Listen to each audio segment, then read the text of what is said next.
Donald Trump is on the front of Time magazine, just a few weeks away from returning to the White House. Let's head to the US. Joining me live is former Senate candidate and Republican political strategist Alex Zdan. Alex, very good morning our time to you. And yes, it's been quite a week for Donald Trump, and that image has been everywhere.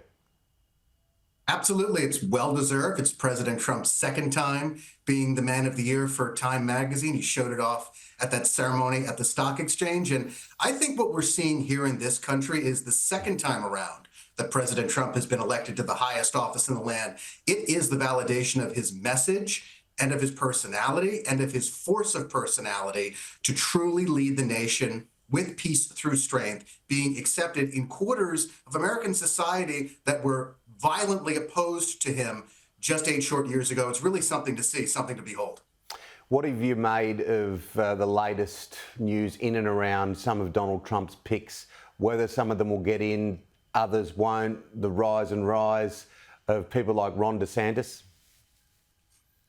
Well, look, I think that in any president's administration, there have to be these confirmation processes that go forward, and some nominees are pretty much slam dunks, like I think Marco Rubio over at the State Department. He could get a unanimous confirmation as Secretary of State, and some are more challenging, and some we need to know a little bit more about. The senators think they need to know a little bit more about. That's why we have this process, to develop lines of questioning from the senators, develop information on the background of these nominees, and the Senate ultimately, in most of these cases, is the one that decides which of these nominees will eventually serve on the cabinet. And when you've got senators like John Fetterman, a Democrat from Pennsylvania, saying that he was a total yes on President Trump's nominee to head to the United Nations, Congresswoman Elise Stefanik, I think you're dealing with a very rosy outlook for President Trump's cabinet picks in the U.S. Senate.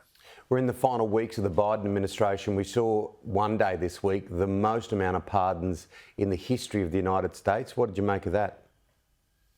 I think it's a drop in the bucket and a slap in the face. The president, the outgoing president, who I feel like I last saw when he wandered into the Amazon rainforest, made sure to pardon his own son after repeatedly promising that he wouldn't. There are individuals in this country who have been sitting in prisons for decades, whether it's on crimes they did not commit or on nonviolent offenses like marijuana possession and marijuana dealing. In most of the United States, marijuana is now legal. President Biden should be taking his time in these last final weeks of his administration to look at their cases and see if he can achieve some measure of justice for the people who were incarcerated for these nonviolent offenses. FBI Director Chris Wray will resign before Donald Trump takes over?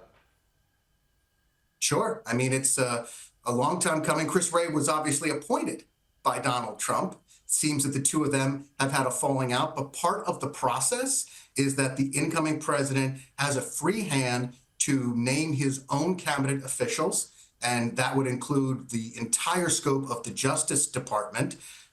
Obviously, Director Wray figured that he was going to be fired anyway, and instead of staying at his post and talking to the president or having the president decide to do one thing or another, he decided to slink away in the dead of night. I don't think Americans are going to miss him.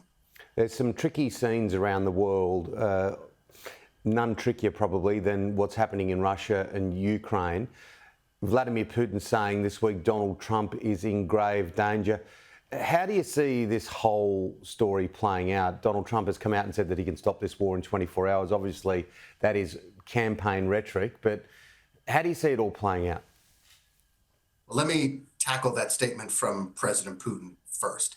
Vladimir Putin, former KGB agent, obsessed with his own personal security. When he saw what nearly happened and what did happen to President Trump during that assassination attempt in Butler, Pennsylvania in July, I'm sure Putin was horrified, not for Trump, but for himself. I think when you have a quote like that, that's how Putin approaches something like this. Obviously, the war in Ukraine has caused untold, horrible human suffering. Both sides want it to end. The question is how. I think President Trump is on the right track when it comes to a negotiated end to this conflict. The question is, does Putin come to the table? And you've seen some of the aides like Sebastian Gorka, the incoming deputy national security advisor, talk about if Russia doesn't come to the table, then the Trump administration will be prepared to offer Ukraine all sorts of additional lethal aid. There are multiple ways to try and get Russia to the table. I think President Trump is fully open to use both a carrot and a stick if the case requires. Good on you. Good on you, Alex. Thanks, mate. Good to talk. Thank you, Tim.